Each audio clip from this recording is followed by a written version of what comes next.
সবাইকে সংবাদ এক নজরে স্বাগত। সঙ্গে আছি মাহমুদ হোসেন। জাতীয় রাজস্ব বোর্ডের আওতাধীন সব দপ্তরের চাকরিকে অত্যাবশ্যকীয় সেবা ঘোষণা করে কর্মচারীদের কাজে ফেরার নির্দেশ দিয়েছে সরকার। নইলে কঠোর পদক্ষেপ নেয়ার হুঁশিয়ারি দেয়া হয়েছে। দুপুরে প্রধান উপদেষ্টার প্রেস উইং থেকে গণমাধ্যমে পাঠানো বিবৃতিতে এমন তথ্য জানানো হয়। সরকারের এমন বিবৃতিতে হতাশা প্রকাশ করেছেন এনবিআর সংস্কার ঐক্য পরিষদের মহাসচিব। কুমিল্লায় সংখ্যালঘু নারীকে ধর্ষণের ঘটনাকে কেন্দ্র করে দেশ জুড়েই তোলপাড়। ওই ঘটনায় ইতোমধ্যে প্রধান আসামিসহ ৫ জনকে গ্রেপ্তার করা হয়েছে। এরই মধ্যে ঘটনায় এসেছে নতুন মোড়। পারিবারিক কারণ দেখিয়ে ধর্ষণ মামলাটি তুলে নেয়ার কথা জানিয়েছেন ভুক্তভোগী নারী।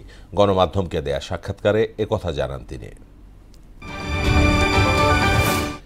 ৮ আগস্ট নতুন বাংলাদেশ দিবসের সিদ্ধান্ত থেকে সরে এলো সরকার। তবে ১৬ জুলাই শহীদ দিবস ও ৫ আগস্ট জুলাই গণ অভ্যুত্থান দিবস পালনের সিদ্ধান্ত বহাল থাকছে। সকালে প্রধান উপদেষ্টা প্রফেসর মোহাম্মদ ইউনূসের সভাপতিত্বে অনুষ্ঠিত উপদেষ্টা পরিষদের বৈঠকে এমন সিদ্ধান্ত নেওয়া হয়। ভেরিফাইড ফেসবুক পেজে দেয়া পোস্টে এসব কথা জানান প্রেস সচিব শফিকুল আলম। নির্ধারিত সময়ে জুলাই সনদ তৈরিতে ব্যর্থ হয়েছে সরকার, এমন মন্তব্য করে ৩রা আগস্ট জুলাই ঘোষণাপত্র ও ইশতেহার পাঠের ঘোষণা দিয়েছে এনসিপি। সকালে জুলাই অভ্যুত্থানের বর্ষপূর্তি ঘিরে কর্মসূচি ঘোষণা নিয়ে আয়োজিত ব্রিফিংয়ে একথা বলেন দলটির আহ্বায়ক নাহিদ ইসলাম। জানান, জুলাই মাস জুড়ে ৬৪ জেলায় হবে পদযাত্রা।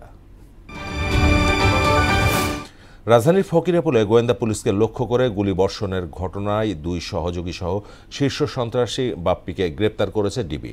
তার কাছ থেকে ৩টি বিদেশি পিস্তল ও বিপুল পরিমাণ গোলাবারুদ উদ্ধার করা হয়েছে। ব্রিফিংয়ে একথা জানান ডিএমপির মিডিয়া অ্যান্ড পাবলিক রিলেশনস বিভাগের ডিসি মোহাম্মদ তালেবুর রহমান। সরকার বিরোধী বিক্ষোভে আর আগাম নির্বাচনের দাবিতে ব্যাপক বিক্ষোভ হয়েছে ইউরোপের দেশ সার্বিয়ায়। পরিস্থিতি নিয়ন্ত্রণে রাবার বুলেট, কাঁদানে গ্যাস ছুড়েছে আইনশৃঙ্খলা বাহিনী।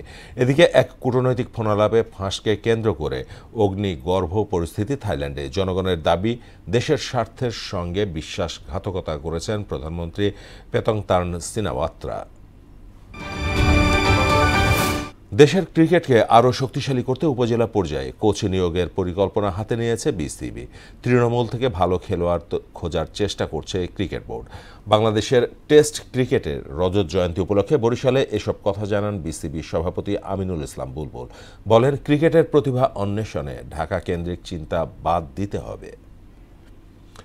এই ছিল সংবাদ এক নজরে সবশেষ খবর। সবার আগে জানতে মোহনার সাথেই থাকুন। এতক্ষণ সঙ্গে থাকার জন্য সবাইকে ধন্যবাদ।